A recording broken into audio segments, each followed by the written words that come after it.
Hey everybody, it's David Pingree out here at Glen Helen Raceway today for Vital MX. And today we got a really cool opportunity to ride Garrett Marchbanks Monster Energy Pro Circuit Kawasaki.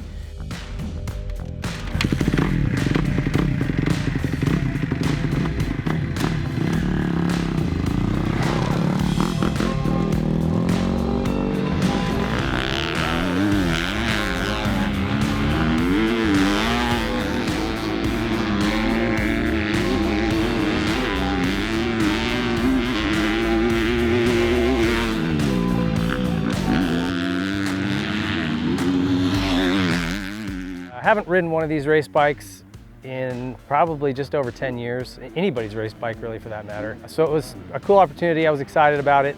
Garrett was this was the last machine to win a Supercross at Daytona before the whole world shut down, not just our racing sport, but everybody. So a couple of things I knew going in. Garrett's much taller than I am, much heavier, much faster. So I knew this wasn't gonna be set up exactly for me, and I certainly felt that on the track, but I thought, hey, what a cool opportunity to feel what these race bikes are like these days and share that with you guys. So if you're looking over this thing, other than like kind of the works hubs and some of the internal engine stuff that's proprietary to Pro Circuit, you can buy anything on this whole bike. Pro Circuit sells the air boot that they use, chain guide, foot pegs, shifters, engine case covers, the radiator hoses, bar mounts. I mean, it goes on and on and on. The bike is, as I was looking around, it mostly Pro Circuit. There's some Renthal stuff, obviously Dunlop tires and some other little pieces. You can buy a lot of it at Pro Circuit. Of course, like I said, there's some internal stuff that they're doing for the race team, just for the race team.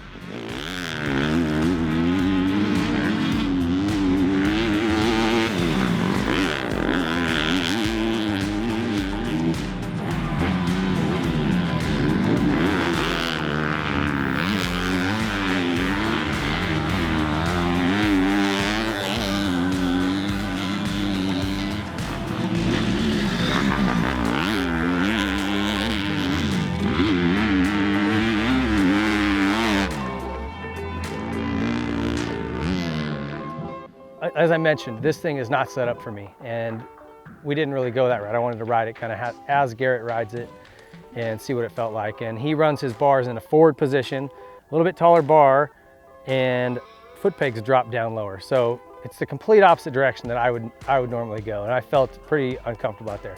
And the suspension's way too firm. I'm not riding it at nearly the pace that he is, and don't weigh as much as he does. So I wasn't getting it to work on the little bumps the way I wanted to. Obviously I could over jump stuff into the faces of things and it's totally fine, but I was definitely pushing with that front end because I just wasn't using the suspension the way it's supposed to be used. And that's a misconception about work suspension, right?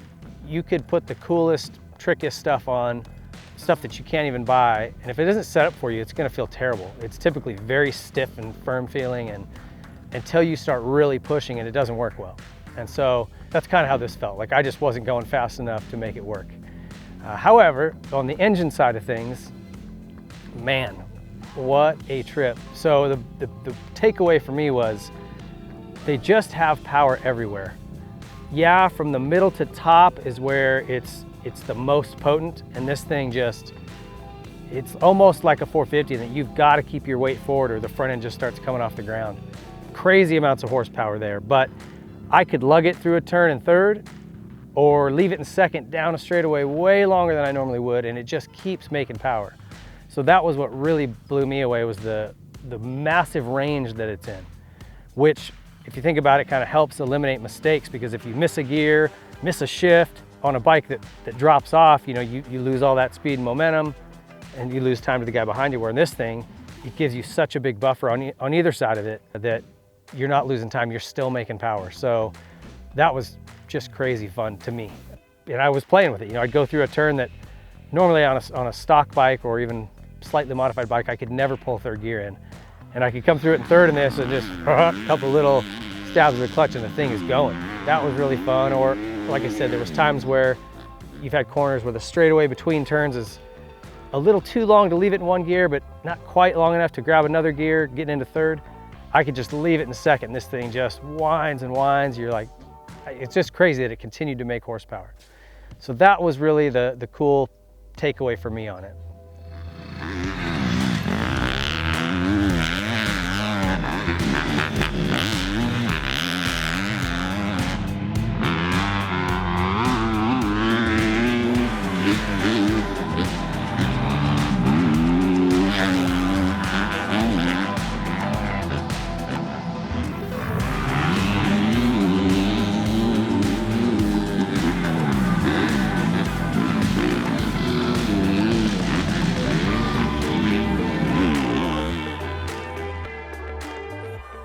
As far as a lot of the little other ancillary parts on the bike, the brakes, this front brake is unreal.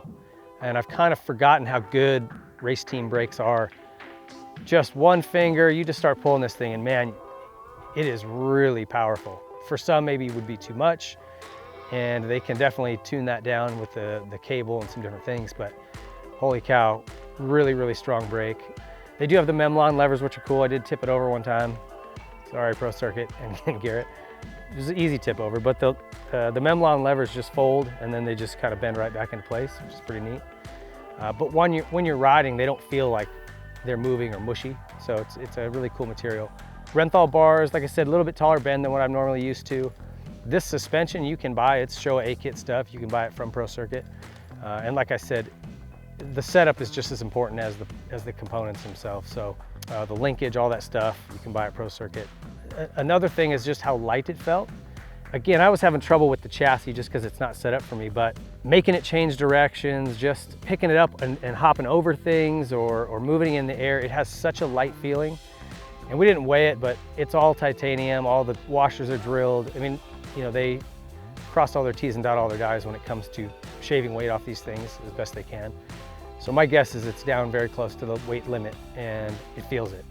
It just feels like you can kind of hop it around and move it and put it wherever you want it to, easier.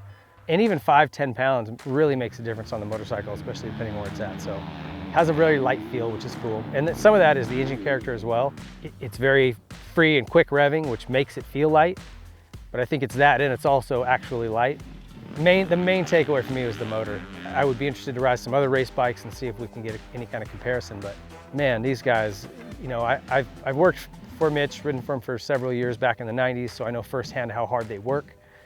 And their modern race bikes are no exception.